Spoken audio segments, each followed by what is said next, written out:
There we go. I think it'll work. Oh, I thought you were talking to me. Oh, no, it's Behave YouTube today. behave. Oh, wait a minute. Page will behave. Maybe. Right. We'll see. I don't intend to embarrass anyone, especially myself. Last time I was probably Oh, it was Arthur C. Clarke was the one that did once say that any sufficiently reliable technology will be indistinguishable from magic. And I think he's wrong. Any sufficiently reliable magic will be indistinguishable from technology is what he said. I think it's the other way around. Any sufficiently reliable technology is indistinguishable from magic. That was it. The sci-fi author was wrong. It should have been the other way around. Debbie?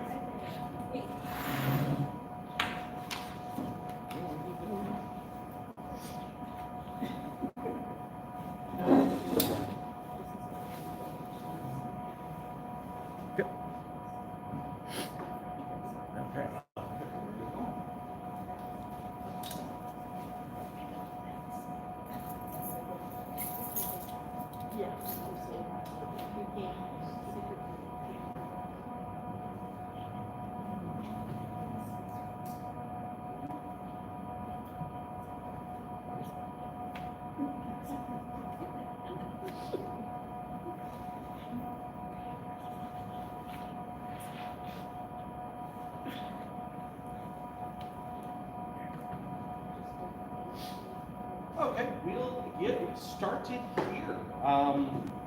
Get started with prayer. The Lord be with you. also with you. Let us pray.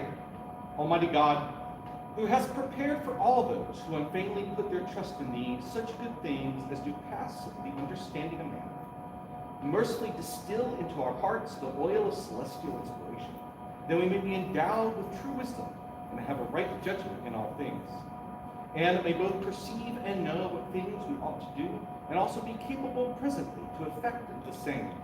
And that these things which for our unworthiness we dare not, and for our blindness cannot ask, vouchsafe graciously bestow upon us through Jesus Christ our Lord. Amen. Amen. Now, that prayer, which is a legitimate prayer, and for those of you who are Episcopalians, sounds a lot like an Episcopal prayer with a couple of interesting things, like I love the phrase oil of celestial gladness. We're going to talk about the mixture between magic and religion today. Comes from the Practical Angel Magic of Dr. John Dee from the Source Works of Ceremonial Magic, Volume 1. Because John Dee was the advisor to Queen Elizabeth, i.e. the Queen Elizabeth of the Elizabethan settlement and the head of the Church of England. And her advisor was an astrologer and interested in summoning angels. He was the founder of something called Enochian magic. But this is a legitimate prayer. It's a fine prayer. It's a great prayer, actually. I would use it. I won't do the magic in here because I'm not going to summon angels. We'll talk about that later. I don't plan on telling angels what to do. And that's the thing. I'm not going to tell them what to do. That just sticks a little bit much. Talk about why. I'm not going to do that. But great prayer in there. The other thing I'm giving you here, just for your own interest, this is my sort of unofficial coat of arms. A friend of mine did it for me. But around the outside is the Latin Vulgate version of Psalm 78:2. The translation of it is, I will open my mouth in a parable. I will speak of the ancient things of old, or the dark or hidden things of old is the way the Hebrew says it. I just wanted to point out that the Latin translation of the hidden things is arcana. So the Latin Vulgate does actually have something about talking about arcane things. This is my life verse. Evangelicals have like, what if Baptists? We have like a life verse. A lot of people pick something really fluffy. I picked that one. So just so you know. So anyway, that was all. That was the only reason I put that on here. And I will switch to our slides today. I've got to actually do it this way since you know. Slideshow from beginning. There we go. So today, our Christian Formation Halloween Special Part 3 on magic and witchcraft.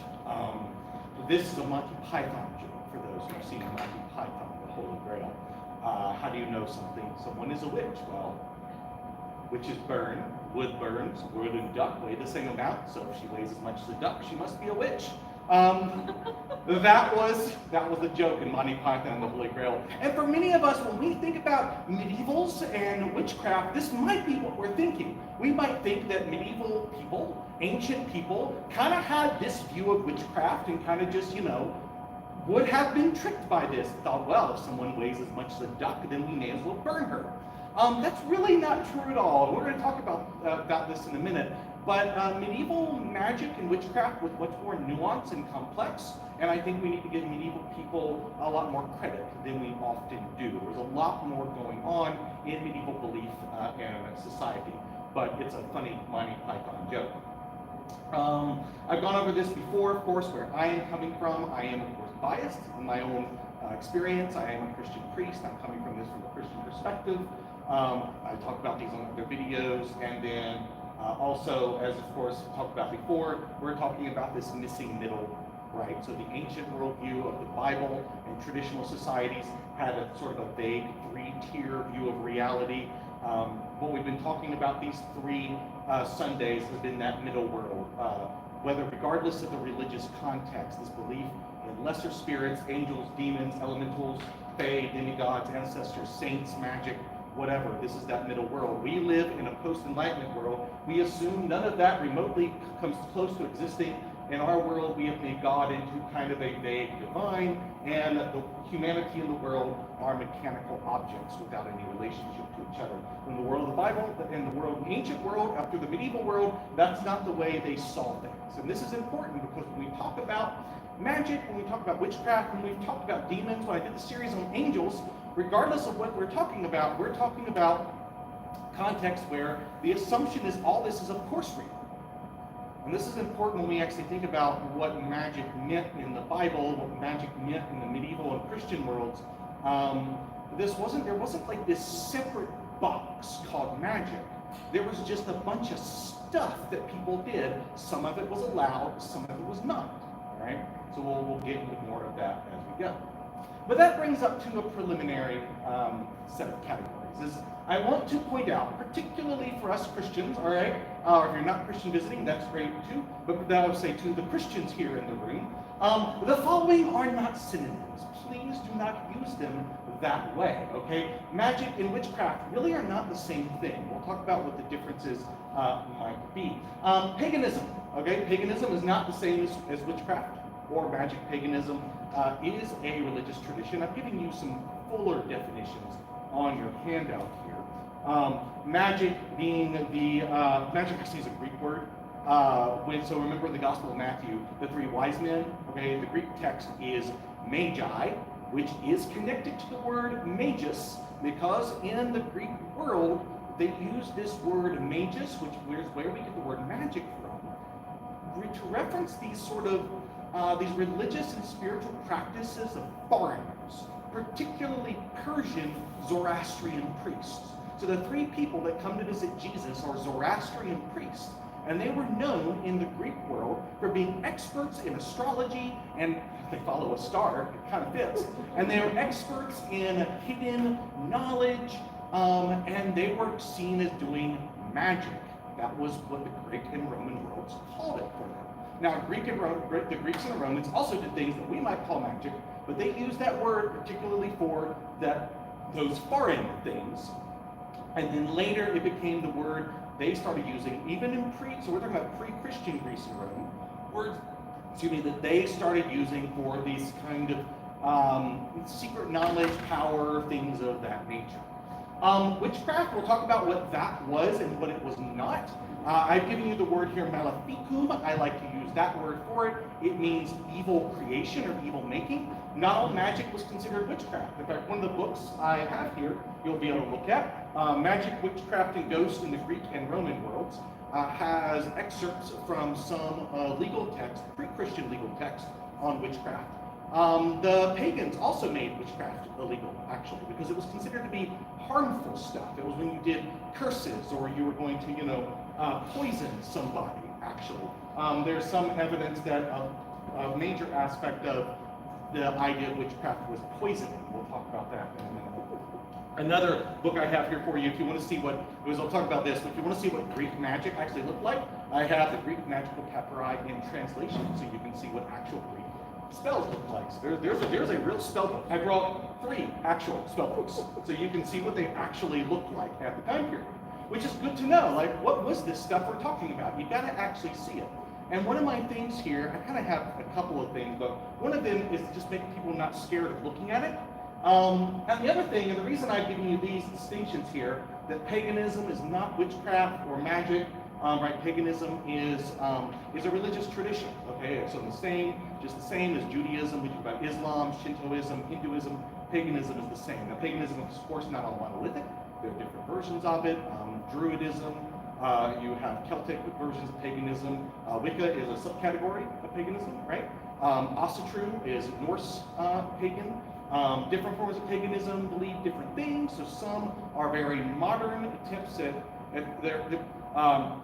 so there's a distinction sometimes between Reconstructionist paganism, which attempts to go back to the original sources and recreate what pre-Christians actually believed and did. And then there's some versions that don't worry as much about it. I'm not an expert. I was never actually pagan, so I'm up for correction on any of this. I did cover. Well, I did have one of my friends who was an occultist and pagan put his stamp on these definitions. So I at least got one person saying that it was yeah. You said it pretty much got it right. Wicca is a modern religion. It was founded by Gerald Gardner. He claimed that there was a sort of secret underground pre-Christian religious tradition that throughout medieval Europe, he had been in contact with them, and he produced, from what I understand, the very first Book of Shadows. Book of Shadows is a book that many Wiccans and some pagans use to record various either ideas or spells or poems or whatever might be important for them. So think of it like our Episcopal Book of Common Prayer, okay? That's kind of like a community Book of Shadows, right? But in Wicca and neo-paganism, it's often individual. I'm not going to go into all the details there. Occultism is not Wicca and neo-paganism, all right? So don't use those as synonyms. Don't say, well, I see people do this. I saw somebody recently do this. They talked about how on Halloween we need Christians to be careful because witches do occultism out in the woods and try to curse people. None of that is true. Most witches are not trying to curse anybody. The Wiccans I've known have not tried to throw any kind of curses around. They're all good people, okay? You shouldn't be scared of them. They're not trying to steal Christian babies or anything, okay? They're not trying to do anything evil on Halloween, and I don't want you to think they are. Occultism is also not the same thing, all right? Let's be careful with our terms. Occultism comes from the word that means hidden, and it's probably better to describe, well, honestly, a tradition of medieval and Renaissance magic texts that actually are really more founded in Christianity. Occultism is really not paganism. There were some pre-Christian aspects that influenced medieval magical texts and later Renaissance magic, but a lot of the stuff, like the Solomonic magic tradition, is Jewish, and Christians took that over throughout the Middle and Renaissance eras. Enochian. So this one that I brought is considered Enochian magic. Again, John Dee was the advisor to Queen Elizabeth. This was within Christianity, actually. It was not, he would never have considered himself a pagan. There were Christians who were members of the Order of Golden Dawn, which was an occult society some decades ago. Rosicrucians, which was one throughout the Renaissance. There's still a version of them, the AMORC, Ancient Mystical Order of the Rose Cross. A lot of them throughout the Renaissance era were Christians. That would be occultism. The person that I this kind of encounter with this idea of Halloween, I pointed out that occultists don't care about Samhain. They're not observing Samhain. That has nothing to do with occultism at all. Again, they are not synonyms. Satanism, also not a synonym. Pagans and Wiccans do not worship the devil. Satanism is its own thing. Satanists actually don't worship the devil. They usually don't believe in Satan at all. They're sort of secular humanists with kind of like they just kind of invert Christian symbology and ideas. Honestly, they're kind of doing it for attention. This is, and I put this in here, and this is a soapbox, fellow Christians. My soapbox on us and Satanism. If we would just ignore them, they would go away. All right, this is my soapbox. Every time we put out a nativity set on the lawn and they put a Baphomet statue up, and some group of Christians get all hot in the collar and want to go make a big deal out of it, they've gotten what they wanted.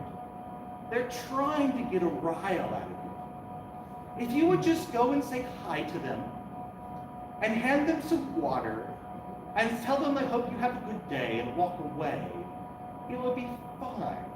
So don't let the Satanists get to you. Please don't. Every time this happens, every time they put up a statue somewhere, Baphomet, I'm like, oh no, some group of Christians is going to go protest this and get hot under the collar and get irate, and it's exactly what they're looking for.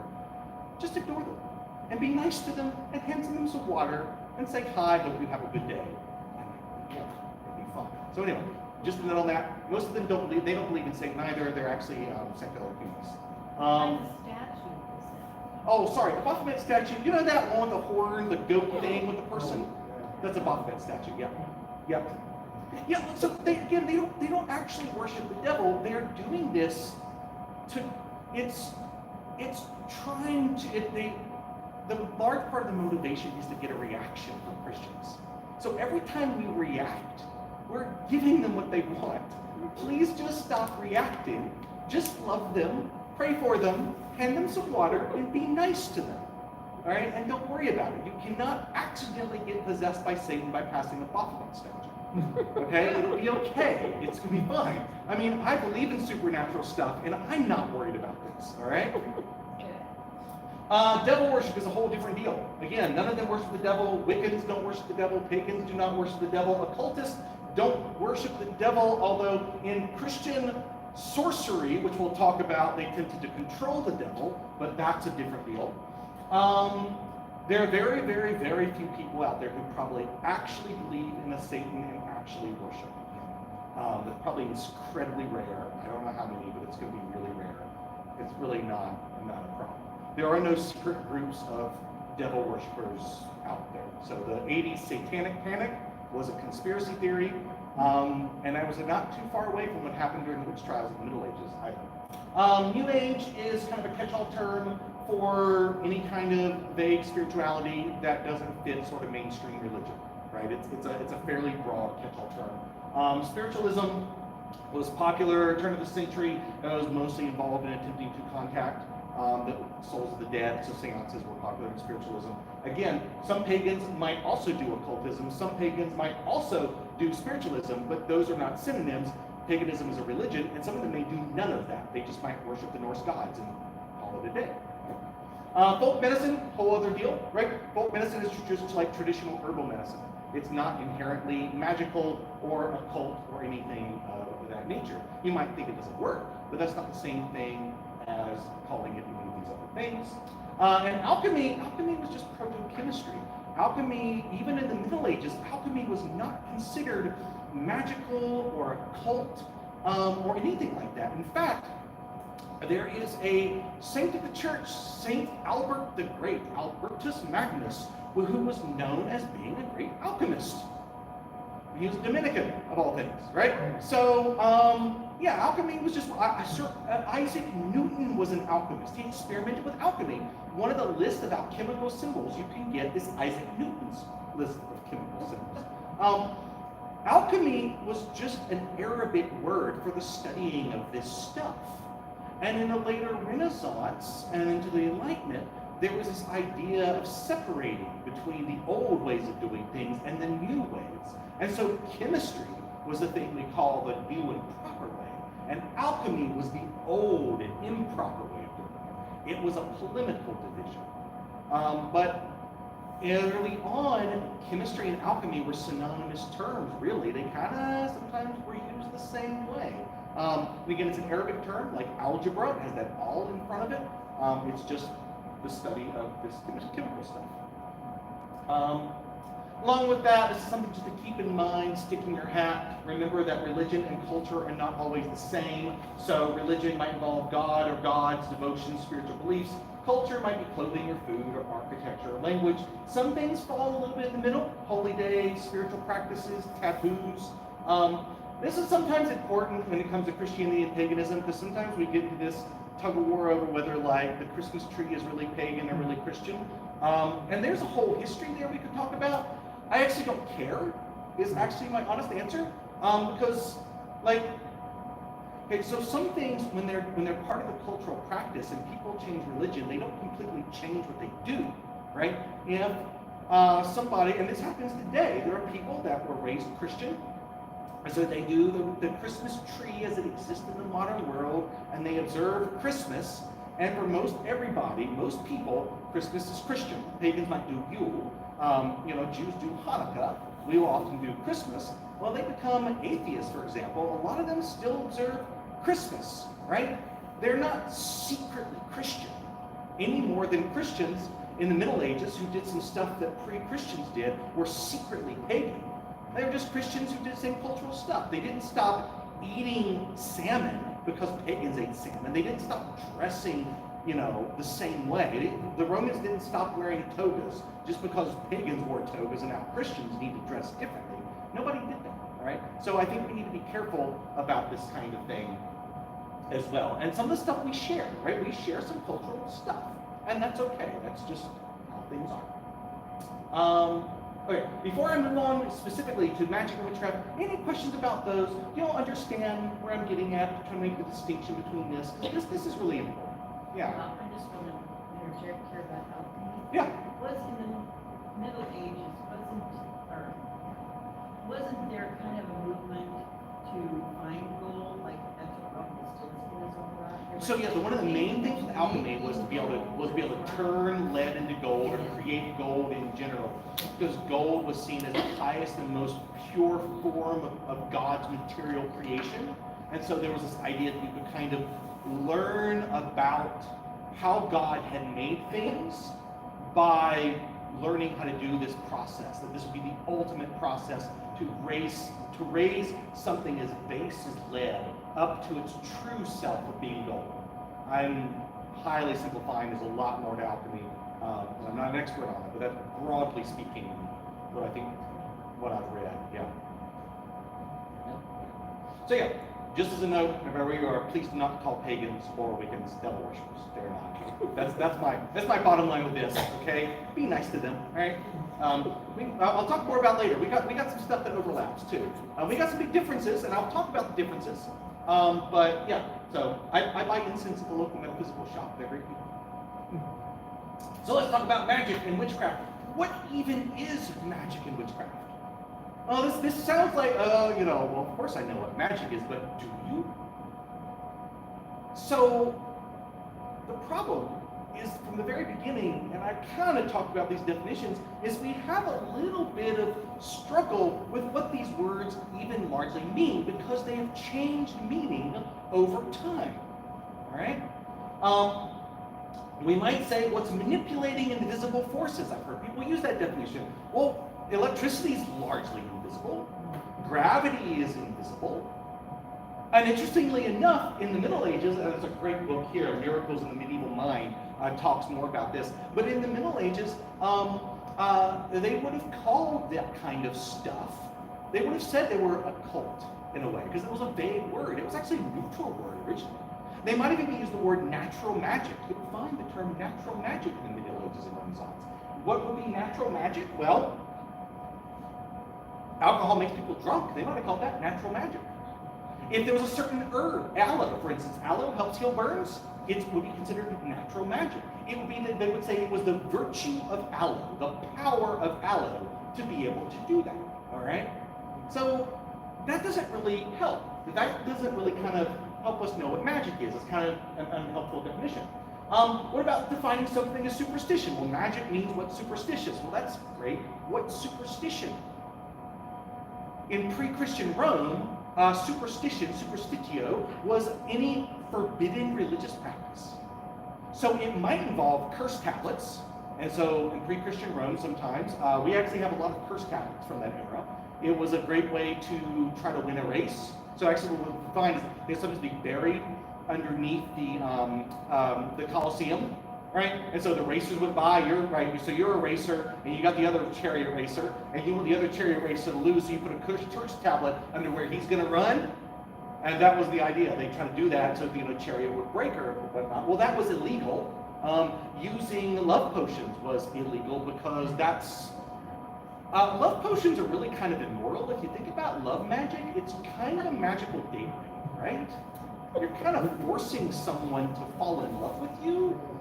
And that was illegal in the pagan world too, particularly rulers like emperors and kings, and were very, very leery of love magic. That was not something that you wanted to attempt, because you could change the direction of empires by having the right two people of the right status fall in love with each other. So that stuff was illegal. So all that was superstitious. Christianity was a superstitio to a degree. So all that stuff was superstition. That's not a helpful concept either. All right? So one of the questions we might ask ourselves is how much of our idea of magic and witchcraft is really a result of our modern storytelling, right? I mean, I've been watching Agatha all along. It's great. I love fantasy novels. I play Dungeons and Dragons.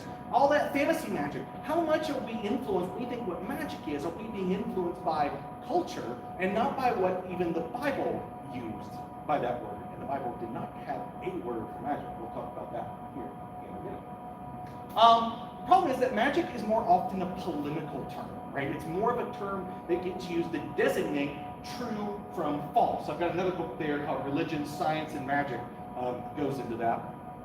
This has actually been a big problem for anthropologists and other scholars. When looking at other cultures, we've had a tendency to label anything that doesn't fit our idea as magic. We just say, well, that's magic and superstition because we don't think it's true. Well, maybe, but in the culture that we're looking at, they might have their own ideas of magic and witchcraft, because many pre-Christian societies, again, also didn't like witchcraft either. They had a very specific idea of it, and they did some stuff we might call magical, but they would have said it wasn't magic. So sometimes we might be imposing our culture in ways that are unhelpful. And what we cannot do is say, well, what we do is prayer, they do is magic, right? Christians pray, pagans do magic. We can't do that. It's not helpful and it's not fair, okay? Or we can't also, sometimes we might say, well, that's magic and not science, right? So we're judging something by being magic on whether it fits modern scientific categories. But I would argue that something could be untrue without necessarily being like magical or witchcraft or occult or whatever word you suddenly want to slap on it. It might just be it's not true, it doesn't work, okay? Hildegard von Bingen, famous nun from the Middle Ages, she was known for many things, among which she had her own language that she claimed was a revelation from God. It included its own lettering system, the lingua ignotia and the literae ignotia, really fascinating. And she wrote music. She wrote music in some of this language. And but along with that, one of the famous books we have of medieval medicine is her Physica, and it has a list of all the different gems and stones and herbs and things they do and how to use them in curative ways. And we might look on some of those and go, well, you know, peppermint doesn't do that, right? Or we might look on that, rosemary doesn't work that way. Granite doesn't do that just because you hold it up to a wound. We might say that, but Hildegard would have been, you know, appalled at being accused of being a witch, right? That nobody accused her of that. They knew she was doing this. Nobody accused her of that. Nobody accused her of magic. No one accused her of superstition. But we might come in with our modern ideas and impose it on her, and that's not really helpful or accurate either. So something could be untrue, okay, but still not magic.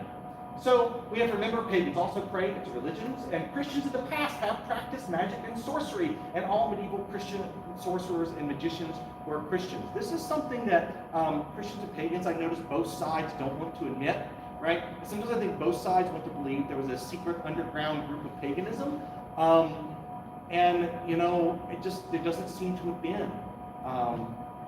You know, the people doing this stuff that we're going to talk about were Christians, and we Christians can't look back on that and say, well, they weren't real Christians, you know, not real Christians. They were secretly pagan. They weren't secretly pagan. We can say they shouldn't have been doing it. They should not have been trying to summon a demon to do their bidding, but that's what they were doing. They weren't secretly pagans. They were Christians doing something they shouldn't have done.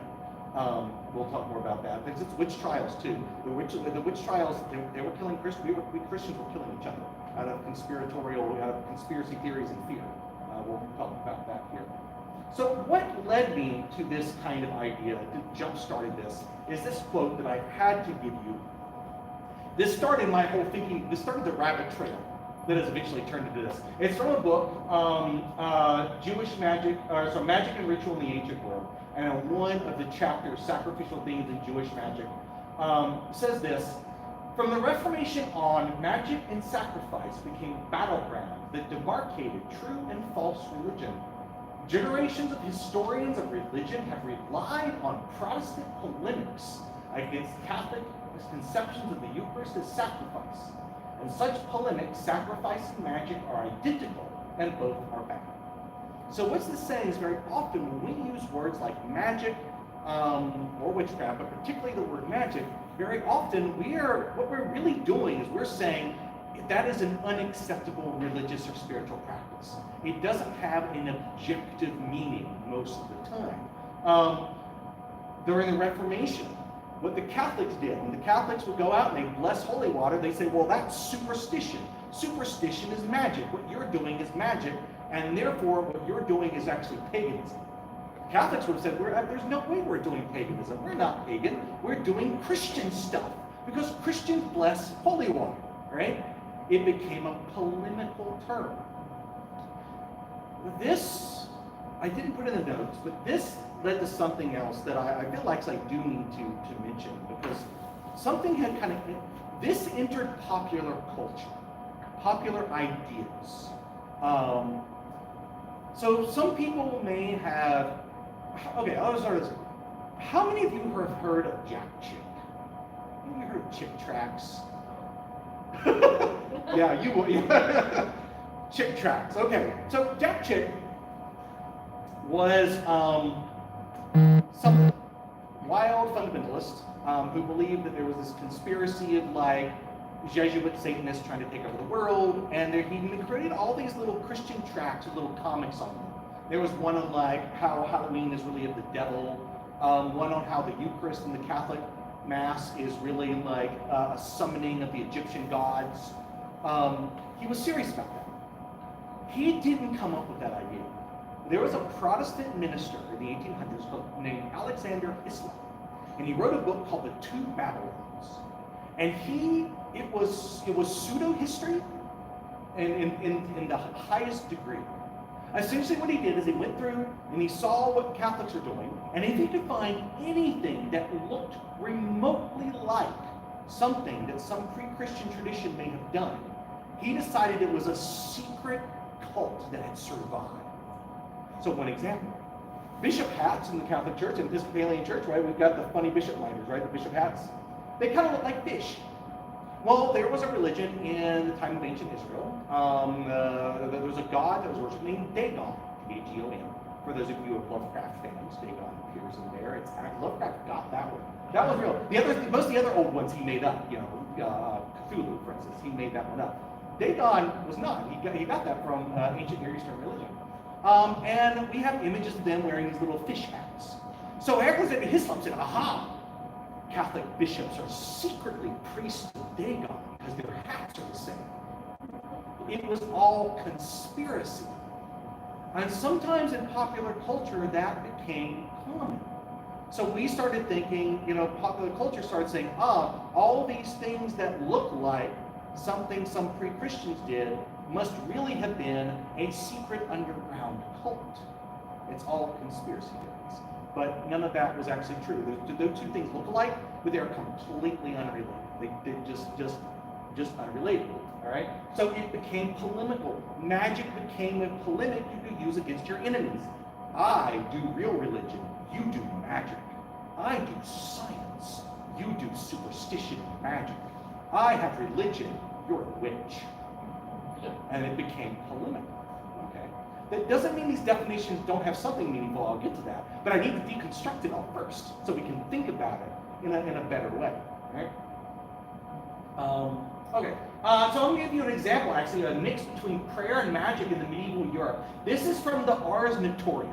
Okay, it's a I should have put the date on there. I think it's 1500s, 14 or 1500s spell book. A grimoire. Okay, so fancy term for spell book is grimoire. I'm going to use that term a few times. All right. So this is from something that would be considered a grimoire, and the Ars Notoria was all about largely summoning angels, but it was really about lots of various rituals you could do and prayers and magic phrases to increase your ability to remember things. It was used by scholars and students. You were struggling on a test, you have a test in, and this is Middle Ages, and these are medieval Christian universities. So imagine you're at the University of Paris, and you're cramming for a test on the Gospels, and you can't remember all the things Jesus did, and you've got something you've got to, present on the Gospels. You might turn to the Ars Notoria, cast a few of its, when we say casting spells, you might use some of these prayers. Notice they're not called prayers, they're called orations. All right, they're not using, they're not called spells, sorry. They're called spells, they're called orations, all right? You do some of these orations, you call on God. This is a prayer. O Adonai, creator of all visible creatures, O most holy Father, dwellest and compassed about with eternal light. This is a prayer. But mixed in with the Ars Notoria right after this, I don't think I put that in here. No, right after this are things like power words or names of different spirits. So you might say Arhatel, Amazel, Kaliel, or something, and there were little crosses behind them. And you chant that or say it after you said this, and it was supposed to increase your memory, so you could do very well in your class. All right. Interesting word about the word spell. I should have put that in here. The word spell is a Anglo-Saxon Germanic word that basically means speech. The word gospel, that spell at the end is the word spell. It has the word good spell. That's the word gospel.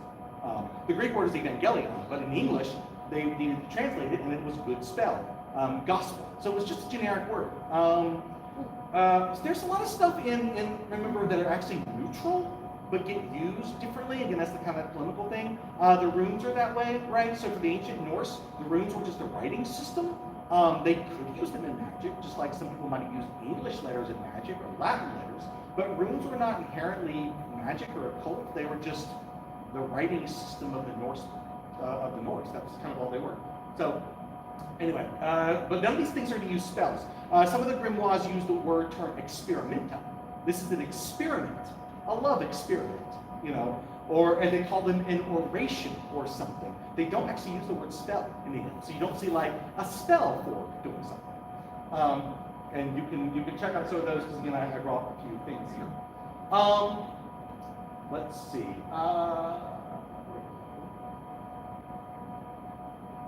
Okay. All right. So this goes back. All this idea goes back to ancient Greece and Rome, actually. That this is what this magic was, because the magus was a foreigner who practiced foreign religions. The Magi visited Jesus, whereas Zoroastrian priests, particularly used for them. Zoroastrianism is a really fascinating religion, actually. A whole other view on that. But they were considered to possess some secret knowledge, and so they were called magicians. And they visit. Matthew, I made a mistake there. I did not pray the prayer from the Ars Notoria, therefore my brain was not working very well. I guess I should have said that oration, and I might have remembered correctly. Anyway, I put Luke there, it should be Matthew. So too often it just means magic I disagree with, okay? And so very often today, we will view magic and witchcraft through these two lenses. The Reformation lens, with the assumption that God, of course, does not work through the physical world, and magic is anything in the Bible. That was the polemics of the more radical Reformation. Now, being Episcopalians, we have a little bit more of those practices. We bless holy water, right? We bless palms, I bless homes. We do some stuff that the Zwingli and the Reformers would just call magic. They would just accuse me of doing magic superstition because I bless water, and that would have been the end of it. But we are sometimes see the word through that lens. The second lens is the Enlightenment. The Enlightenment said, well, God exists. God is a blind watchmaker. God doesn't get involved in the world. And anything that does not adhere to scientific rationality is magic and superstition. And so when we use those words, we often see them through that lens. So when we talk about biblical prohibitions against magic, and I put that in quotes for a reason, we need to be careful because we might be reading the Bible through this group of lenses. And they are not necessarily the best lenses, in fact, I say they're the wrong lenses to read the Bible through, because this is a different cultural context when we go to the Bible. Okay? And so, all of that said, now we actually get to Deuteronomy. When you come into the land the Lord your God is giving you, you must not learn to imitate the abhorrent practices of those nations. No one shall be found among you who makes a son or daughter pass through the fire, or practices divination, or a soothsayer, or an augur, or a sorcerer, or one who casts spells, or consults ghosts or spirits, or seeks oracles from the dead. And I did not give a list on here per se. So, but one thing about all these phrases here is most of them are guesses. All right, we've got a group of Hebrew words. And so, for instance, I know last time we talked about ghosts, remember, the word for diviner is, the Hebrew is more literally like speaks from a bottle. And so the bottle seemed to be some kind of implement that was used perhaps to talk to the spirits of the dead. So we talked about the diviner of Endor, not the witch of Endor, but the diviner of Endor, or medium of Endor. And all of these, even though, and honestly the words like sorcerer or cast spells, those are highly interpretive of Hebrew words. Now remember, when this was written, all right, all those words that we have translated, they meant something very specific to the people of Israel. Notice too, this doesn't use the word magic. It could have just easily said that. It could have easily said, don't do magic. But there wasn't a concept, or some monolithic concept of magic versus religion. Okay? That whole category box, this is magic, this is religion, this is science, that's our set of categories. They didn't have those categories. Everything was kind of together in one box. So this is not a prohibition against a vague idea of magic. This is a prohibition against very particular religious practices. This is a technology. The best way to think about magic in some ways in the biblical and ancient medieval world is that they were forms of spiritual technology. And this is saying there's certain technologies you can't use, all right, as opposed to giving one broad category. So even in the Bible, we don't see one massive category magic. We see a slew of things, and honestly, almost all of them are connected with divination. We see that throughout the Old Testament. The Old Testament's major concern is divination. Right? Again, we might be reading fantasy magic and stuff. We think, maybe magic is, I don't know, think of Harry Potter, right?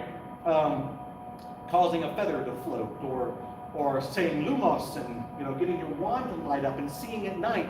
That wasn't on their radar. That wasn't even something they were thinking of. This is all about divination. Right? I'll talk about why I think this is later. But this is a list of specific practices, and they're really connected with divination. Looking at the ancient Near East itself, okay, let's go beyond Israel. We have kind of similar issues. There wasn't a category for religion versus magic versus science. It all was the same, okay?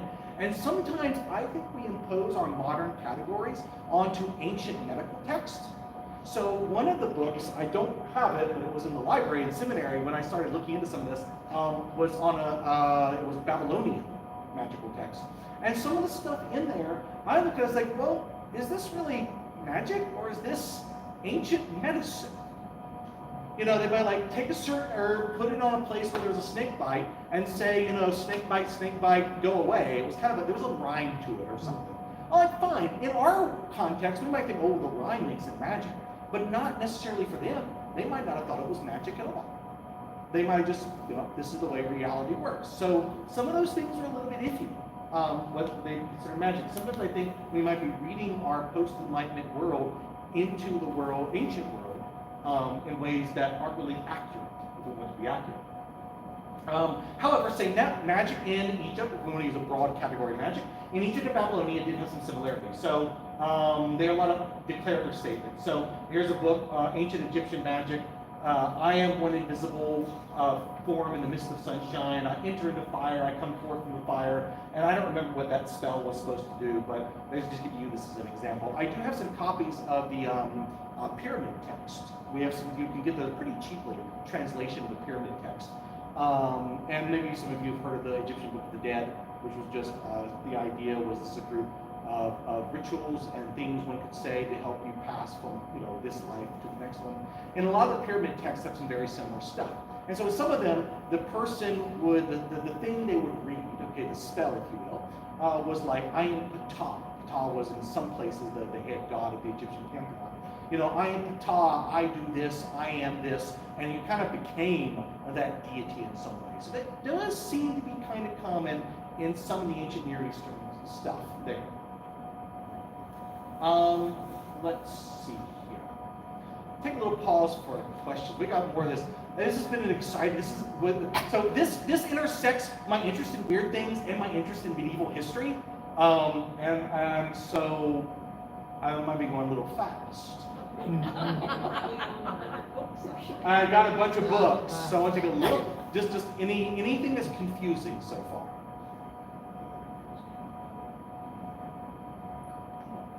Maybe it'll be answered by the end. If not, I'll definitely take Q&A afterwards. So, witchcraft, magic in the New Testament. Pre-Christian Rome had laws against witchcraft. Okay, you can find some of them both in here and in a few. This is basically afterwards, but I think this has some precursors. Witchcraft in Europe, 400 to 700 is a book of sources. Some of them are really interesting. I think it was in this one. Yeah, it was in this one where it was either in this one or the book Magic in the Middle Ages. There's a record of a witch hunter who uses divination to find a witch. That's not something you'd think about. Like, well, wait, he used divination. Wouldn't he be burned at the stake? Not this witch hunter. Apparently he was going to use it to find the witch. It was really interesting. There's also some stuff in the Middle Ages that argues, anyway, there's it's much more complicated than one might think. There's a lot more nuance to it. But ancient Rome had rules against that, and at one point even expelled foreign astrologers from Rome. The foreign ones, you see. Again, sometimes this stuff is polemical more than it is anything else. Also, just in pre-note, it was actually the pre-Christian pagan Romans who killed all the Druids off. The Druids were considered to be basically opposition to the expansion of the Roman Empire, because they were also, in addition to religious leaders, they were also political leaders for the Celtic people. And so the Romans and the Druids did not get along. There were lots of warfare, and they entered Anglesey, which is in northwest Wales, in 60 AD, and primarily that's where they slaughtered all the Druids. There were still Druids in Ireland. One of the problems with Druidism is on principle, they didn't write their stuff down, so we don't really know a lot about their religion, but it actually was the pre-Christian Romans who killed them. But paganism also wasn't monolithic, right? So Greco-Roman beliefs was not the same as Norse beliefs, and although some of the Norse and Anglo-Saxon had some similar names for the gods, they were not all the same. The Celts had a different pantheon. So again, pre-Christian paganism wasn't even all monolithic. We shouldn't put it all in one pot. Witches also appears evil in pre-Christian storytelling. Not all magic was evil, but sometimes you had what they would call witchcraft, or they might use a word like the Romans did, maleficum, okay? Evil creation. That was kind of the evil making. Ficum is like to make or craft something. Male means bad or evil. So you get this in storytelling, even though obviously not all magic was bad in these pre-Christian cultures. Odin, for instance, was considered a god of magic, which is a little bit weird for apparently in the Norse pantheon, because Freya was the other goddess, I believe, of magic. But I remember Odin was considered to be one of the gods of magic. I have an Asatru friend I've been meaning to talk to a little bit more. Asatru is Norse pagan, so I've been meaning to talk to a little bit more about some of those details at some point.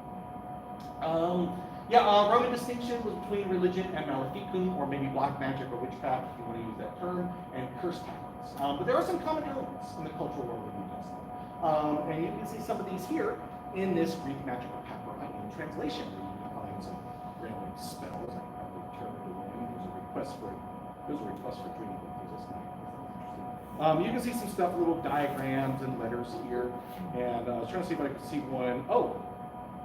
Yeah, this one calls upon Horus, which is in number equal to Morai's names, and it has power words: Archai, Photohotho,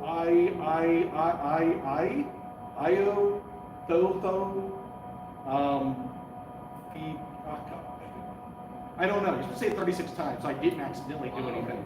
And if I did, it's supposed to cause a dream oracle, so I think I'm good. I didn't do the whole spell. So anyway, I guess it's a little dangerous to do that, shouldn't it? Might not want to accidentally cast something. But anyway, it's got power words in here. You can take a look at this when you're done. That seems to be one of the common ideas. Those aren't really Greek words. They're not Latin words. They're just words. That seems to be something common. List of names of spirits.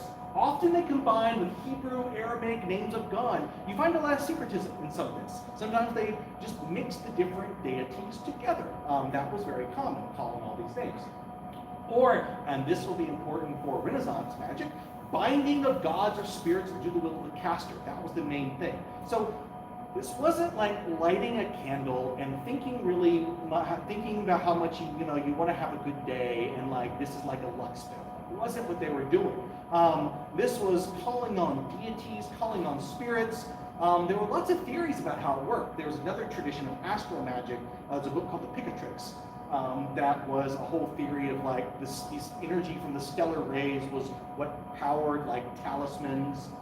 Amulets and talismans are not the same thing, by the way. They have a technical definition. An amulet would be something where the things that it's contained in have inherent power.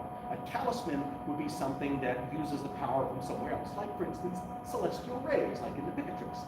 So that was an ancient Arabic source of magic. Sometimes they had that, but a lot of times it involved binding spirits or commanding spirits or involved things of that nature. And that's really where paganism was more okay with it, and Christianity became a lot less okay with it, because you never had any idea of what kind of spirit you might be in cahoots with, and that seemed really, really dangerous. Right? Another thing when we talk about witchcraft is actually poisoning. This is from Revelation. Maybe some of you know this passage, but as for the cowardly, the faithless, the polluted, the murderers, the fornicators, the sorcerers, King James translated it the witches, I think, or magic users, or those who cast spells or something. The idolaters and the liars, their place will be in the lake that burns with fire and sulfur, which is the second death. However, that Greek word, I know none of you probably read Greek, but that Greek word is pharmakios, which is where we get the word pharmacy from. It probably means poison, actually. Sorcery, magic, witchcraft, and poisoning all kind of had some similar deals. In the later Middle Ages, this is a translation of Demonolatry by Nicholas Remy, who was because he's after the Middle Ages. He's early modern. I'll talk about that. The witch trials aren't really medieval. I've been making that mistake too. I'm trying to correct myself, but we should not use the phrase medieval witch trials. Scholars are starting to use the phrase early modern witch trials because there weren't really massive witch trials in like the 12 and 1300s. We have to really get into the late 1400s and 1500s and early 1600s when they basically stopped to get to the witch trials. But he was a early modern witch hunter. This is an actual witch hunter manual. And one of the main things he believes he is doing, what he claims to be doing is finding people who are poisoning others. He talks about witches concocting poisons to kill off crops or to kill off babies or whatever. It's poisoning, which I find very interesting in connection to this passage. And this is actually why I make an argument. I really want to talk to one of my neo-pagan friends about this. I kind of make an argument that most Wiccans are not doing witchcraft. Like, none of this fits. They're not summoning Satan. They're not trying to coerce devils. They're not committing sorcery. They're not poisoning people. They're not cursing people. Maybe what they're doing isn't witchcraft. It might be magic, but it might not be witchcraft, which is an interesting theory. I have a friend of mine I've been wanting to talk to about that. But anyway, whole deal. So it might be better to call this actually a poisoner, which is used, admittedly, now to back down to the other side of that argument, to say that the Septuagint, LXX is the Septuagint, is the Greek translation of the Hebrew Bible, does use that word pharmakia for a few places in the Bible, for it's often translated sorcerer or magician. That seems to be a loan word from Akkadian. So that could be foreign religious practitioner, actually. So like Moses encounters in Egypt, encounters the Pharaoh's magicians. All right, it could be, it's actually more of a broader word, and sometimes that word is used there. But I find the poisoner connection actually kind of interesting, and I kind of wonder if that was more what was being thought of when one thought of witchcraft, was more about poison. So yeah, maleficum, particularly in the Middle Ages, maleficum was the problem. It was on the books as illegal, but it was usually a crime and not a heresy. And in fact, in some cases, the crime was not committing witchcraft, the crime was believing you had been bewitched. Because witches were something that Christians weren't supposed to believe in. And so if you went to the church and you said, I think someone bewitched me, you got in trouble because you believed in witchcraft, and that isn't real. They just weigh you. Do you weigh the same as a duck? Yeah, I know. Where are you? And they didn't actually do that, but yes. Well, yeah, so actually the history of witchcraft prosecution actually changed a lot throughout the medieval and Renaissance worlds. But the main issue was that. Now, what happened is that, of course, miracles were also a thing, right? So sometimes cursing was okay, because in some of the Irish legends, the saints curse all sorts of people. And then sometimes cursing was witchcraft. Again, there's an interesting, sometimes the distinction is really between official and unofficial religion. And there's a great book, which one? I think it was this one, The Rise of Magic in Early Medieval Europe, is the one that talks primarily about that. But in some cases, if the priest went over and anointed with oil, holy oil, and prayed the Latin prayers, it was considered a sacrament. If a lay person did it, it was superstition. So sometimes the distinction was really about official versus unofficial.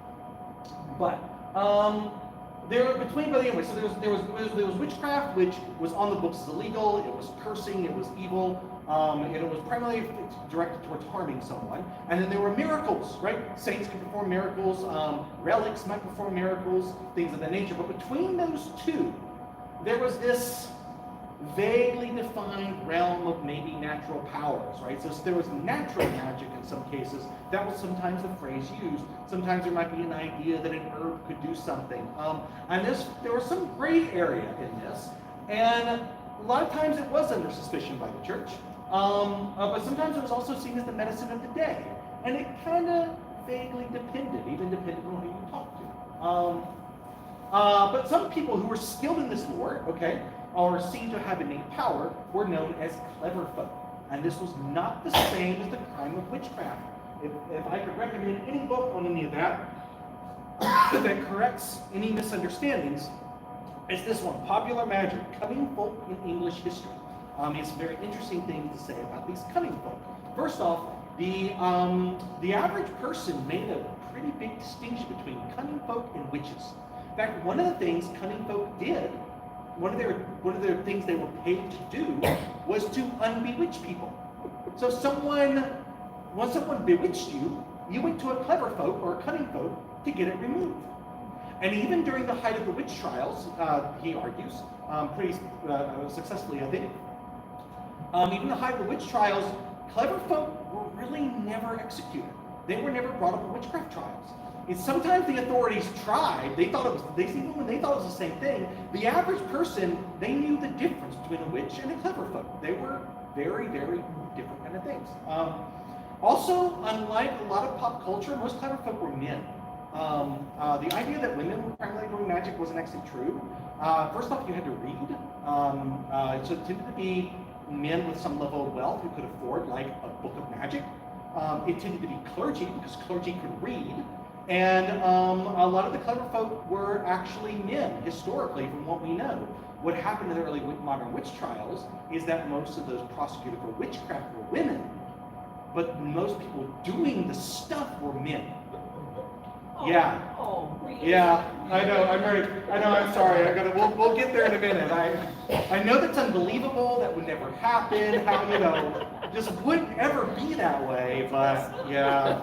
So, fortunate those times have changed so much now. We don't have any conspiracy theories anymore. Nothing to like blame women or evil cultists trying to take over society. We don't believe in any of that anymore. Yeah, we have become enlightened, unlike those medievals. we're more enlightened than that, I know. So, clever folk were rarely ever prosecuted, yes, for being witches. Remember also, during this time, everyone was a Christian. There's no real evidence for ongoing pre-Christian religious groups. There may have been here and there, somewhere in the middle of the Swiss Alps, somewhere on the edges, possibly, but largely speaking, particularly when you get to the Renaissance, this just isn't really a thing. So these were Christians doing it. It was a technology that was connected to culture in some ways more than religion. Some of the clever folk stuff, right? Herbal medicine, a lot of it was just herbal medicine. And some of it was the idea like, okay, you're gonna go take an herb, right? I don't know any of them, but I would use aloe because I know, aloe today. I don't know if they had aloe in medieval Europe. But imagine, right, you're going to go and get aloe. Well, in some of the medieval world, you didn't just go and get aloe. You know, aloe was best picked for its healing properties on like a Wednesday, and even better, a Wednesday during when Sagittarius is present, right? So it kind of mixed a little bit of what we might call astrology. We might even, question whether does it matter what phase of the moon it is when you pick this herb, but for the medievals it did, and that was not considered magic or witchcraft by Well, them. that's kind of like what they do with the Farmer's Almanac, where Oh, yes. you plant your beans during this or this. Yeah. It's like, why? The Farmer's Almanac would be considered clever folk magic. It would be considered natural magic. That's what it is. Yeah. And it would not have been considered witchcraft. Those are two different things. We even have that distinction here. No one says the Farmer's Almanac is witchcraft. Yeah. It's very, very similar. Historical fact is, modern Christians and modern pagans seem not to accept that Christians were doing it. Okay, this is part of it. Doesn't mean they should have been. We'll get to the stuff they really shouldn't have been doing, but that is what was going on. And technically, many, even during the modern witch trials, didn't believe in magic per se. They believed it was all demonic deception. So the idea that medieval people believed in magic, that isn't even necessarily true. A lot of them believed it wasn't even real. It was just deception. Because for them, there are only two paths to spiritual power, God or Satan. And God had miracles of the saints, Satan had witchcraft or maleficum, and then God made this creation of natural magic, and some of this stuff kind of existed in a gray area, and that was where the clever folk came in. Let's see, what do I want to talk about? Oh yeah, I mentioned all this about clever folk. I already talked about most of these were men, official rites. Sorcery, necromancy did start to develop. And in this sense, it was the attempting to summon or command largely evil spirits. In some cases, they were elemental spirits, but largely evil spirits to do something for you, like force someone to love you, or the most popular thing, to find buried treasure. That was the most popular spell. You could summon a demon into a circle, and you could command it to tell you where the gold was. That was pretty popular at the time. But it was practiced predominantly by the clergy because the grimoires were in Latin. So these were not villagers doing it. This was sometimes called the clerical necromantic underground. That's apparently the phrase being used. Other magical texts focused on angels who have powers over the days of the week. I brought this. This is a book of Jewish magic, the book of the angel Riziel. And it usually involves angels over different time periods or days of the week. Again, I talked about John Dee, one of the consultants for Queen Elizabeth was all into angel magic. So some of it might involve that. A lot of it involves symbols for angels or spirits that the magus, the practitioner, wishes to control. But sometimes demons are called on instead, and it usually again uses power words. And I'm giving you here. This is from the Enchiridion of Pope Leo III. And not really Leo III, it was attributed to him. It's from the 1600s. And notice it does not say spell. It doesn't say magic. It says a very useful origin for those who travel. Right? So this will be, we might say, a magic spell. But that's not what clearly used. Notice it's got power words there, right? Agla, Pentagrammaton, on, Athanatos. Some of these are real words, right? So remember, these would have all been in Latin at the time, right? So light is in Latin, of the man. Sometimes snippets of scripture got used in these. So a lot of times parts of the Latin Vulgate were used in these spells. Tetragrammaton, well, tetragrammaton is just a term we use for the for the name of God, right? Yahweh, 4 letters. In medieval and particularly Renaissance magic, it became a word in and of itself that was often used. Obviously, Jesus, God, Lord of all things, mercy and most high, as you make these signs of the cross. And then you have a prayer. My Lord, deliver me, I say, by the holy name, etc. And so then you're supposed to say this part at the end. And this was supposed to help you before your travel. So is this prayer, or is this magic, or is it both? It's maybe both, right? These things mixed together. And this was pretty common, all right? So this one was probably normal. This one probably, an inquisitor might look at you askance, but you might be okay. Here's the stuff that got people in trouble. Here was the actual sorcery. We want to talk about witchcraft or sorcery. This is from the Clavicula Solomonus. That's otherwise known as the Lesser Key of Solomon. This is in the Solomonic magic tradition. So in the Pseudepigrapha, which is a group of writings between the Old and New Testament, there's something called the Testament of Solomon. I talked about that when we talked about demonology. And in it is a list of different demons, and Solomon is there. And in the story, Solomon commands these demons to reveal to him like how they are overpowered. So one might say, I am the demon of, have sore throats. But when I hear the name of the angel Aradiel, then I will flee quickly. And if you burn a certain herb in front of me, so it's all this stuff. Well, you had that on one side. The other side of things that you had were exorcists, right? The church had exorcists. Exorcism was common. And what is an exorcism? An exorcism was commanding a demon to leave in the name of Jesus. Exorcists were often clergy. They could read Latin, and they got bored. And they got greedy. And they, wanted love in some cases. And so the thought was, this is what apparently went through their minds, was, well, if I can command a demon to leave, can I command it to do other things? And that was the beginning of sorcery. We are not talking about an innocent woman in a village handing out healing herbs. That wasn't your witch. That wasn't witchcraft. All right? That was usually, you got brought up on witchcraft charges.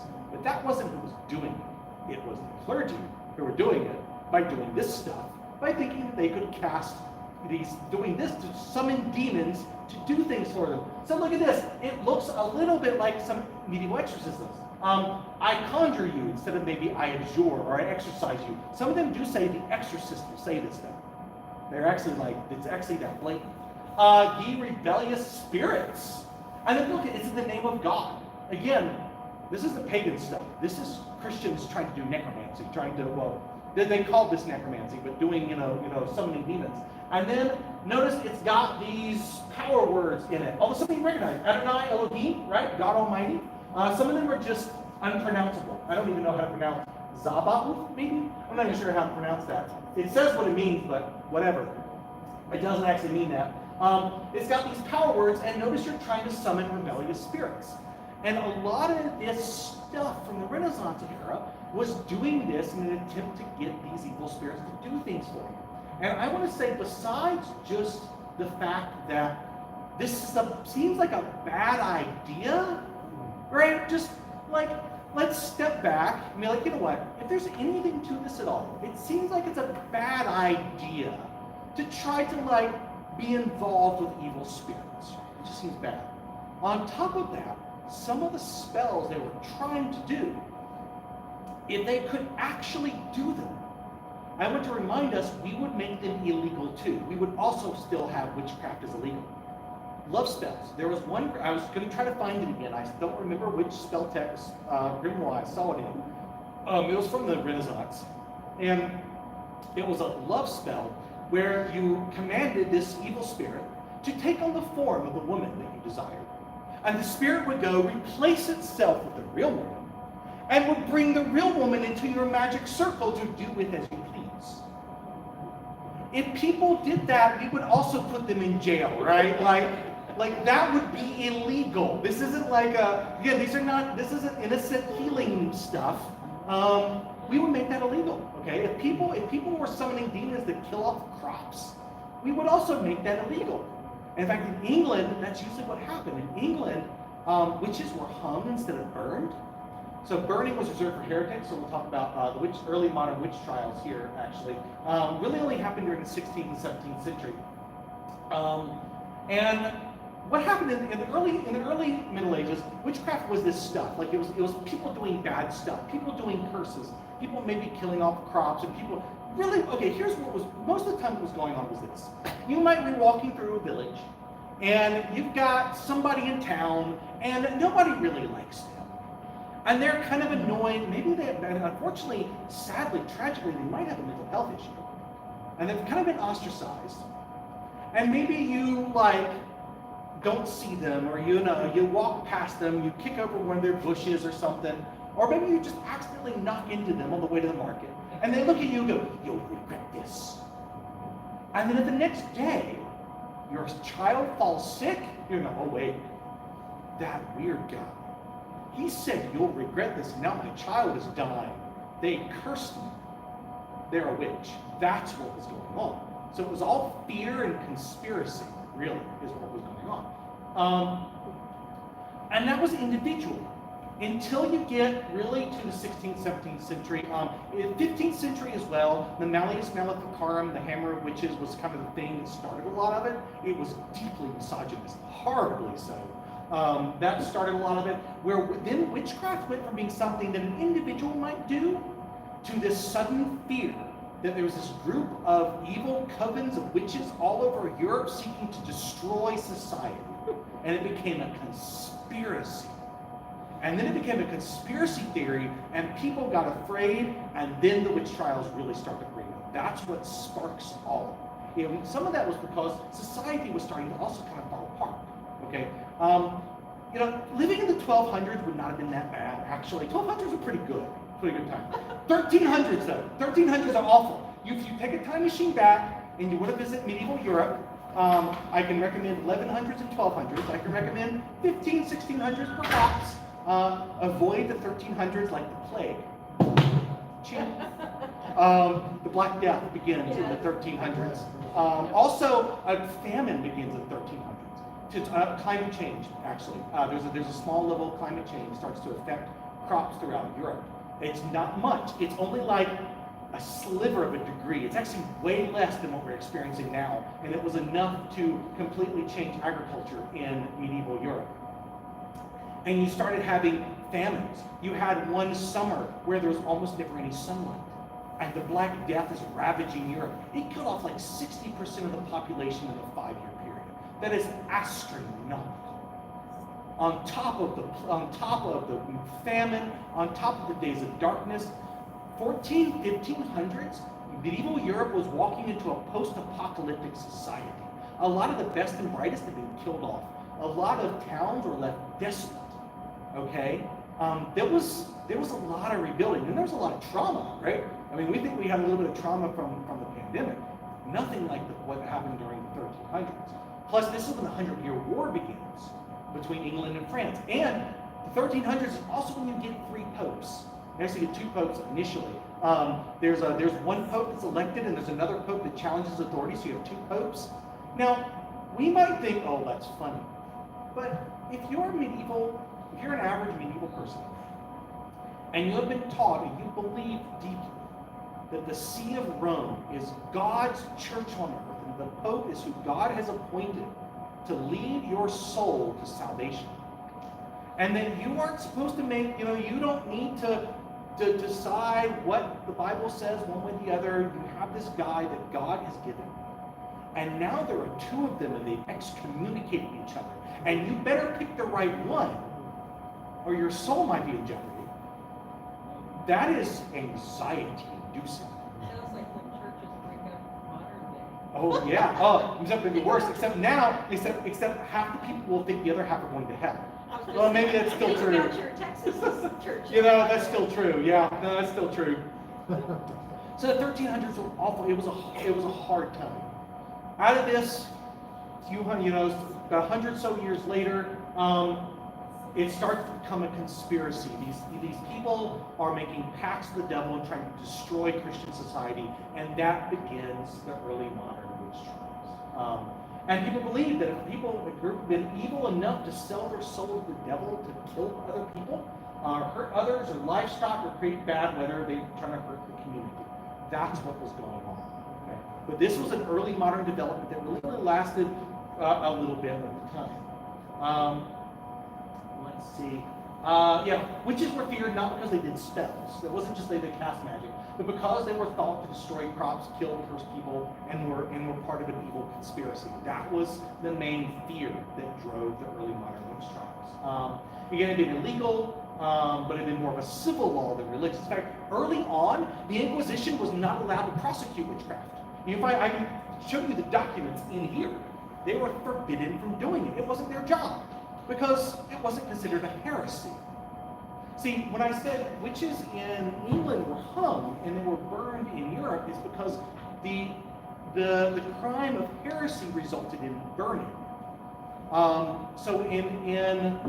And this also shows you that as far as they were concerned, they weren't killing pagans. These were Christians that had committed heresy because they were burned at the stake for heresy. That's what the witch was. When they found pagans, it's like, well, pagans are pagans. But if a Christian was doing it, they were a heretic. In England, they hung witches instead of burned them because it was a crime. You killed somebody, it was a crime. You killed somebody using witchcraft, it was like an additional charge, right? So maybe if you killed somebody normally, you went to jail. If you killed somebody with witchcraft, you might be hung. That was kind of the way they did it in England. It was just considered, I've heard that the legal term for it. It's kind of bad. Again, I think if we really believe there were others out there forcing some to love them or to destroy crops or to kill people using spells, we would probably throw those people in jail too, right? We would throw the healers in jail, but we'd probably put those people in jail for cursing them. That's just bad. So bottom line, image of an oppressive male Christianity persecuting a female paganism isn't historically accurate. It was probably an oppressive male population being overly paranoid about its women and killing women, but they were all Christians. And this is my thing. This is the tragedy of the witch trials. The tragedy of the witch trials, there weren't any witches. There wasn't anybody doing this stuff except for the clerics, and they got away with it. Some clerics were burned at the stake, but mostly they weren't. It was innocent people who weren't doing anything. They weren't doing magic. They weren't doing witchcraft. They weren't secretly pagans. They were caught up in a society of fear and paranoia. It wasn't too dissimilar from the 1980s, 70s, 80s satanic panic. I don't know if any of you remember that. There was this whole conspiracy that like Satanists were infiltrated daycare centers and were abusing children. And do y'all remember any of that? Yeah. Yeah, okay. It was all nonsense. None of it was going on. This is the same thing. It's the exact same social dynamic. Okay? It's just the medievals. That's the lesson of the witch trials, is what happens when a society is taken over by paranoia and conspiracy, when it's looking for a scapegoat for that instead of dealing with its own problems, and it goes after the most vulnerable in society, i.e. women who are often on the edge, on the margins. And leaving those in power, actual clergy sorcerers, actually left them. In fact, one of the most famous books of occultism is Cornelius Agrippa's Philosophia Occultia, books of occult philosophy. It's a 3-volume set. Sometimes you find it with 4, but the 4th one is spurious. He was never burned at the stake, just so you know. Height of the witch trials, he wrote this book. Yeah. In my hometown, the witches were drowned. Hmm. They were thrown in the lake, and if you sunk, you were a witch. If you floated, you weren't. So I've heard that, but I don't know where. So where was your hometown? Fairfield, Connecticut. Oh, see. So one part of the witch trials I don't know as much about is what happened here in the colonies. That's something I haven't read on yet. I think that was different because I haven't found that in medieval and Renaissance Europe. But I have heard that they did that here. Yeah, it's interesting. Yeah. And so then, years later, they drowned in the pond. I was there recently. Oh. And so, I mean, during the. Yeah. During the pond, but there's, historic markers that I'm from a historic town, and I guess I didn't remember all that when I was growing up there until I, would go back to visit.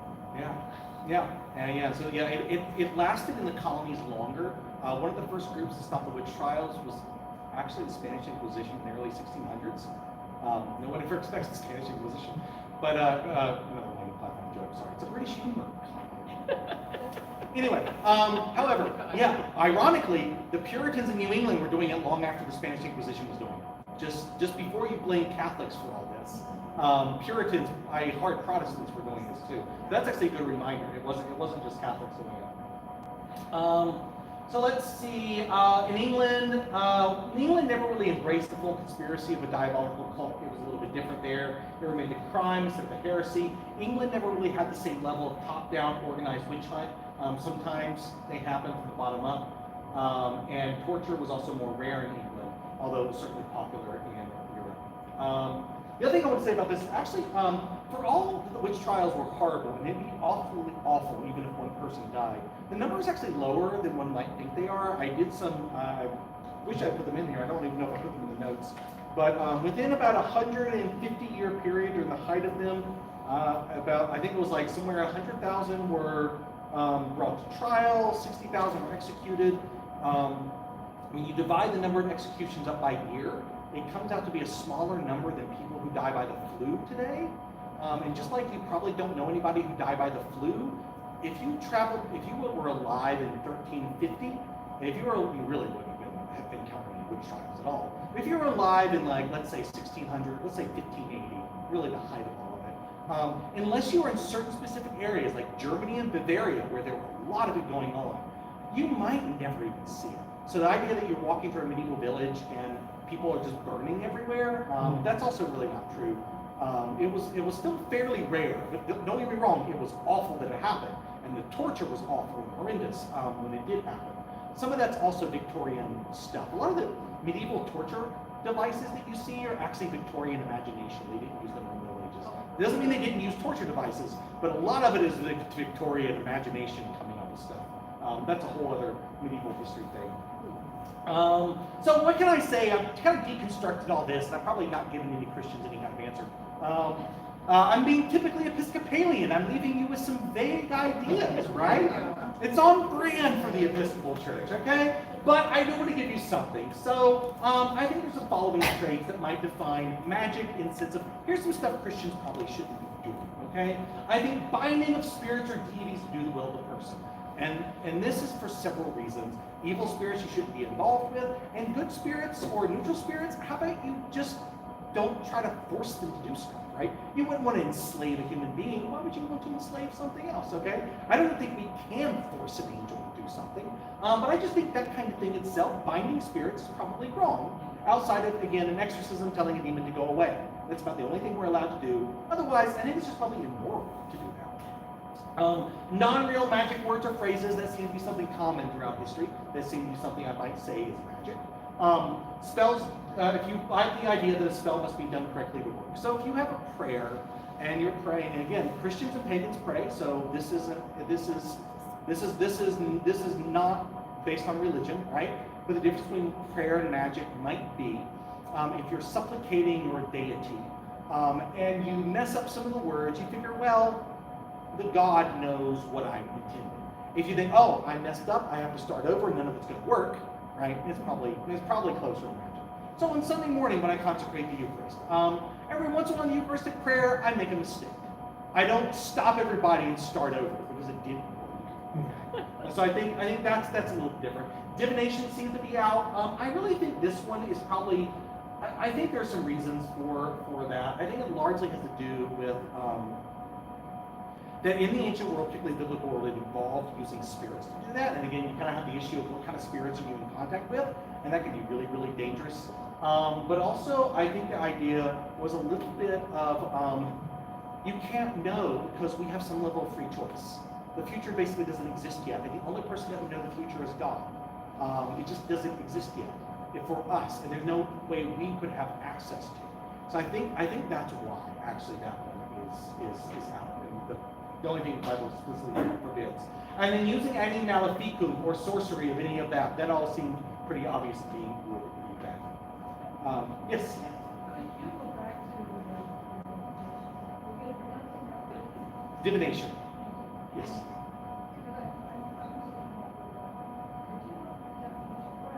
Oh, yeah, I was trying to think of it. It's really about, like, the most common way is seeing the future. So, seeing the future, or so divining something. So, in the ancient Greece, one way you sacrifice an animal, and you look at its entrails, and you'd be like, oh, you're gonna, okay, so in the Aeneid, they do this to see if there'll be a safe journey to attack Troy. So maybe like you're gonna get a new job, okay? Is this job gonna be good for me or not? Going to a diviner, the idea was like, well, yes, this job will work out for you. That kind of thing. All right, you might do palm reading, it might involve gazing at crystals. The method is irrelevant. It can be anything, yeah. There are thousands of ways of doing it, but largely speaking, some kind of looking into the future. That seems to be the one thing that Christians are not allowed to do. If we were not short on time, I would love to talk more about that too. But that might be another thing too. Well, draft here. We're about out of time here. Okay. Okay, so just wrap up here real quick. I do think the modern Wicca, although from a Christian point of view we have lots of religious differences, okay, we shouldn't accuse them of worshiping Satan or doing black magic. Nothing they do would probably be considered sorcery or witchcraft as the medievals would have defined it, as you have seen, I believe. I hope, okay? They are not evil. They're just another religion, so don't freak out over encountering them. If your coworker gets back from a sand painting ritual, don't think they did something evil. They practice their religion, okay? However, there are a couple of things we can agree on, I think. A respect for nature. Our relationship is something special. I can appreciate that. I think that's where some overlap is. The reality of something supernatural beyond modern materialism. I have a respect for that. I can usually talk with pagans easier than atheists, I will admit. Because like at least they believe in something beyond material. I appreciate that. That's pretty cool. So I think that's something we have in common. And then a desire for a spiritual life. I'm going to give you two things that I wish I had more time to really delve into, but this might be for a further time, that I do think that are different, that are the main deals. My main issue with paganism isn't spells or magic or even divination. Those are minor notes. I'm not as concerned about that. So here's my point number one. My point number one in thinking about Christians and pagans, and this would be an interesting discussion. I'd love to have pagan clergy at some point. Maybe we can do like a little roundtable discussion. I sometimes think right problem, wrong solution. Okay, so in the Christian story, right, we exist in a relationship. We exist in a relationship with ourselves. We exist in a relationship with God, with each other, with our community. We exist in a relationship with all creation, and creation exists in a relationship with itself. And in our idea, in the Christian story, we are claiming that something has harmed all those relationships. We use that word sin. Our Episcopal prayer book says sin is the seeking of our own will instead of the will of God, and therefore distorting our relationship with God, with each other, and with all creation. So all those relationships should exist in harmony, but sin has broken them. Okay? And so, what if the idea that you could control fire or control wind or have power over nature is something God actually intended humans to have, but not yet, because we broke our relationship with creation. See where I'm going with this? I wish I had more time to develop this argument here. But what if the thing is what if that desire for magic is actually an inherently good thing? Right? This desire to have a connection with nature, a desire to fulfill who we are as human. The difference is, right now, it's not something we should have or have access to. God's cut it off, and magic is really just the attempt to reconnect it before we're allowed to do it. Right problem, there's a disconnect, wrong solution, we get to have it now. Because can you imagine if God actually allowed full-blown, almost fantasy-level magic in our world? The level of atrocities we already commit to each other. Can you imagine if the military had battle mages? Yeah. Right? Like, forget nuclear weapons. What if there were necromancers that could raise the dead and have them keep fighting forever? What if there were American wizards that could wipe out whole other nations casting the right spell? Maybe there's a reason God didn't make a world that way. Because we would abuse it hard. But maybe the desire for it is actually good. We do want a connection with nature. We should have a connection with nature. We should be, maybe we should. Jesus says, those who have faith will tell a mountain to move and it will move.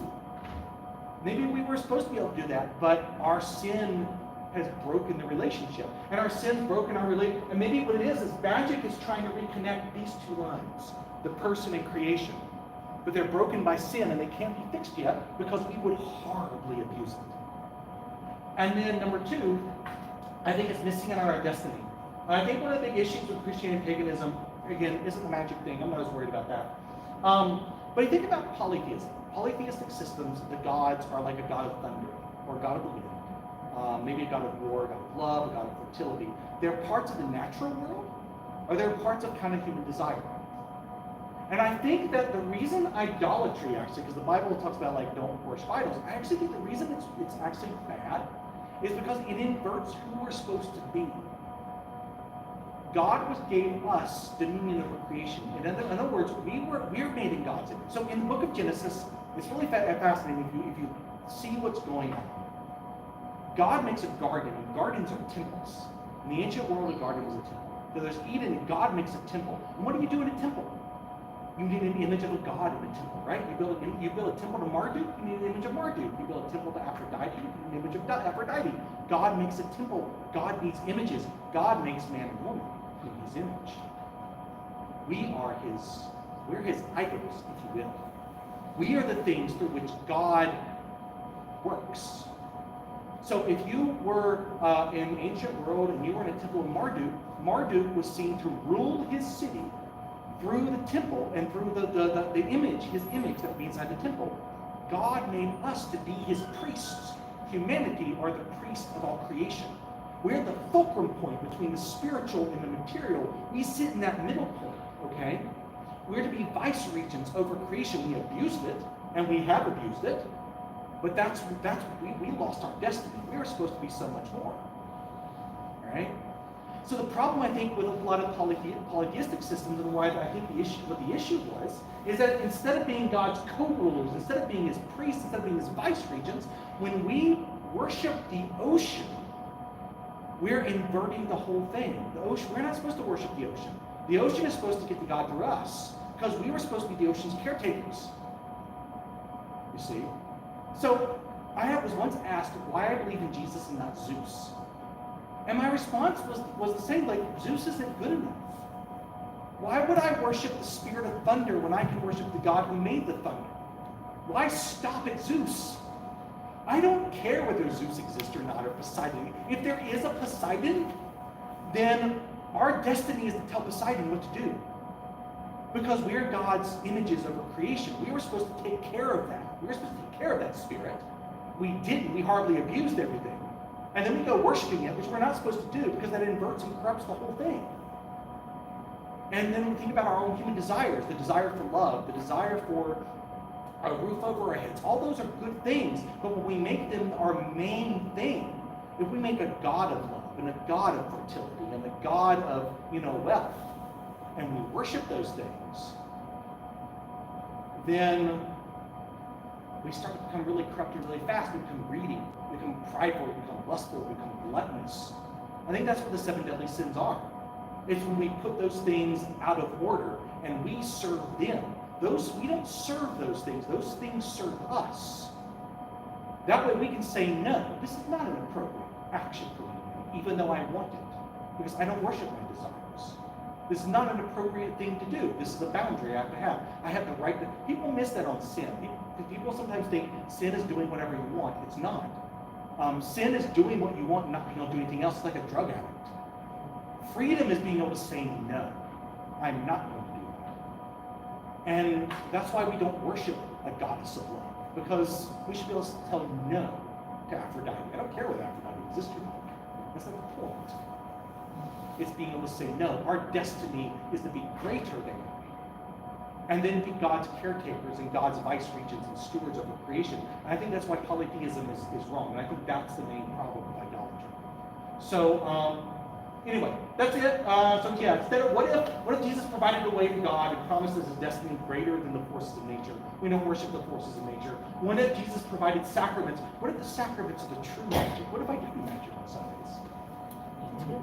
what if that is magic? What if that's the true magic all along, right? To bring us to a higher reality of God's presence, and to bring, if this is broken relationship between people and creation, maybe the sacramentals are a small foretaste of fixing it. Blessing water, blessing palms, blessing stuff. Maybe that's a small foretaste of a conventional future where all that is restored.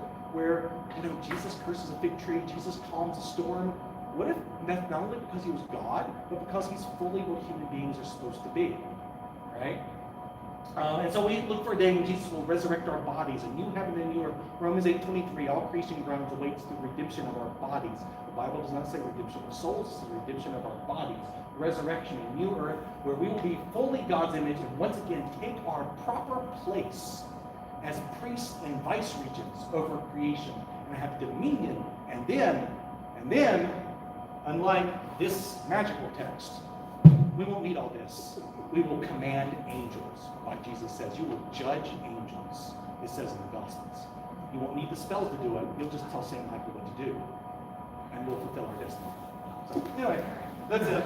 That's my speech. Pumpkin carving is coming. I wish I had time for more questions. Although they're not quite here quite yet. So I will take a few. I also have books up here for you to peruse if you like good pictures. Yes? Are you gonna post it somewhere so people will go back and see what you said? Yes, this is live streamed, and it give a couple of days for that to really get on there, but it'll be saved and it'll be on our YouTube channel. Yes. Yep. Thank you.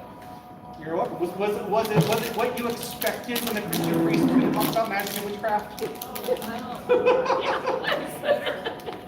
Much better. Much better. You expect me to just say burn the witches? No. No, I expected to say, I know some.